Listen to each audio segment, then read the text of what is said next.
Затоа Изборната кампања влегува во својот финиш. Се користи секоја можност за презентација на својата изборна понуда и за обезвреднување на програмата, па и на политичкиот кредибилитет на предизборната конкуренција. Двете најголеми партии, ВМРО, ДПМН и СДСМ, се уверени во победа.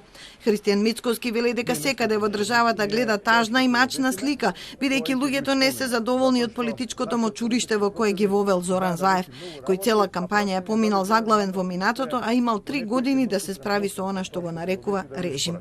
Ние како ВМРО ДПМН изминатите 19 дена, така и денеска зборувавме за нашата понуда, зборувавме за нашиот проект обнова кој е испишан на 360 страни, зборувавме како до повисоки плати, повисоки пензии, како до 4 милиарди евра за странски и домашни инвестиции, како до 640 милиони евра субвенции за земјоделците и нов иновативен пристап во земјоделието, како до реформи во здравството, правосудството, што е есенција, така што имавме што да понудиме и имавме успешна кампања.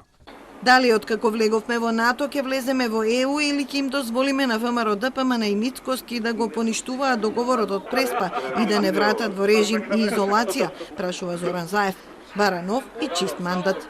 Нема подобра и посигурна опција од СДСМ и коалицијата Можеме. Гласот за СДСМ е глас за сигурност. Глас за да спречите влада на ВМРО, ДПМН и нова опасност. Да не ризикуваме, да не го даваме гласот за било кој би можел да коалицира со Мицковски. Глас за Дуи е глас за Мицковски. Глас за Мицковски е глас за обнова на режимот.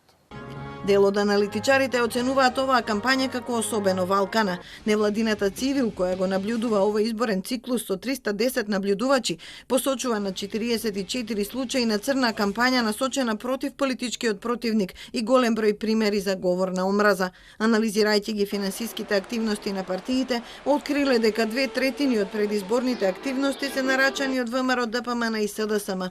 Трет нарачател е Левица, а четврт е непознат нарачател, чии нарачки во голем дел содржат говор на омраза и лажни вести. Кампањата е извонредно валкана, испреплетена е со многу лажни вести, со многу говор на омраза, без да се води сметка за тоа дека тоа има долгорочни последици и може да предизвика сериозни штети по демократскиот процес, па дури и појава на инциденти реални во реалниот простор, насилни инциденти, дела од омраза. Изборната кампања завршува утре на полноќ. По неа следи 3-дневен молк, односно 3-дневно гласање. Во понеделник гласаат изолираните поради ковид, во вторник болните и немоќните, а во среда сите граѓани кои се полнолетни и поседуваат валиден личен документ.